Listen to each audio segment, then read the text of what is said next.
Just past the edge of Santiago, Chile's sprawling capital, is where I found the father and son of a prominent shipping family in a place that they both clearly love. And it's the investment outside of shipping that Lawrence Odfjell, who's chairman of the chemical tanker company that bears his family name, says brought him closer to his father and into the shipping industry. This is Odfjell Vineyards. It all began with this man, retired shipowner Dan Odfjell, who I found at the winery while he was tending to his bees, a beloved hobby. Odfjell Vineyards' story started in the 1970s when he was in Chile to build a chemical terminal in the country, but ended up falling in love with this piece of land. He brought in his son Lawrence, who had studied architecture and not shipping, and together they built a winery that was unlike others in this winemaking country. I'm Lawrence Odfjell. I'm chair of Odfjell SE, which is a chemical tanker operator, one of the largest deep sea operators. I'm also chairman of Odfjell Vineyards, where we are now. We have been in Chile since the 70s, and it was part of the idea as ship owners. We very early on we went ashore. We built tank terminals. We built infrastructure ashore, and Chile was the third country where we built infrastructure ashore. And because of that, my father discovered Chile and this wonderful dry climate, which is very different from the climate in Bergen, Norway. So we have been there for a long time, and at some point my father wanted to buy a fruit farm here, and that fruit farm over time developed into a winery, or vineyards and then winery, and I was an architect, and because of that, after 2 years of negotiating, my father gave me the trust to build a winery, design and build a winery, and that's why we're here. Lawrence designed this winery in the 1990s while in constant communication with his father, with inspiration by the works of architects Sverre Fenn and Louis Kahn. First of all, the winery, as a young architect, this is my baby. I mean, I love this place, I love the project, the opportunity. As a business as such, this is not big business. So I'm supposed to spend more time on big business, which is our shipping and terminals. But this has always been, since I lived here for many years, it's a personal project. It's the family. My father and I worked very closely to build this. Lawrence said that when he was a child, his father was so busy building up the chemical tanker company Odfjell SE that the two didn't have a close relationship. The winery project changed that. If it weren't for the winery, I probably wouldn't be chairman of Odfjell today. The experience of designing and building this winery together with my father back in the 90s was so much fun. We had so much fun working together. It really led to me getting an opportunity to then join the family business later on. My father was the one that took this Odfjell SE from being a general cargo operator. He was the one that took this into chemical tankers and became a world leader, and also went ashore with the terminals. So he was building business, and that meant he was never available. He was traveling the world. I never saw my father growing up. We never had a close relationship. He was tired. We were supposed to be silent at the dinner table. So my first experience of really enjoying being with my father, there were two.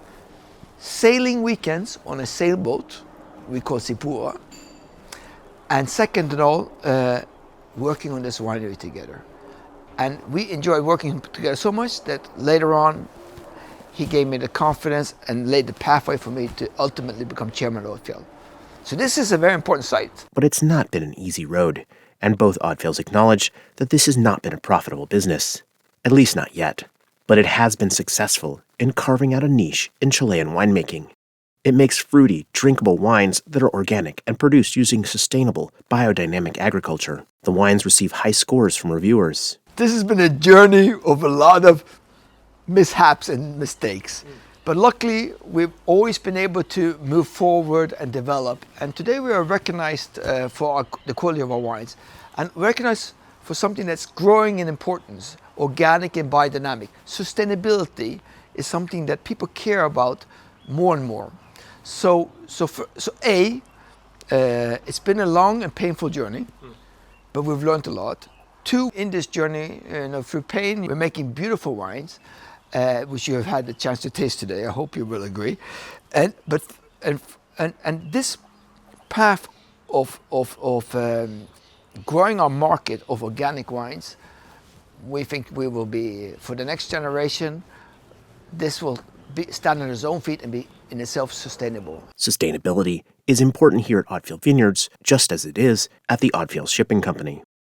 Odfjell SE has been leading the way on installing wind propulsion on its ships, using biofuels, and tackling fuel efficiency, and it recently launched what it couched as the first green corridor with its chemical tankers. Well, we're Norwegians. We love nature. We respect nature. And we respect people. It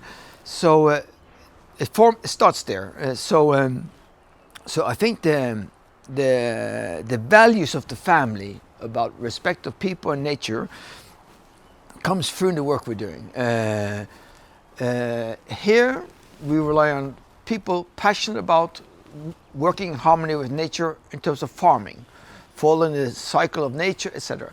Shipping, I don't have to tell our engineers, hey, let's be more efficient, let's emit less.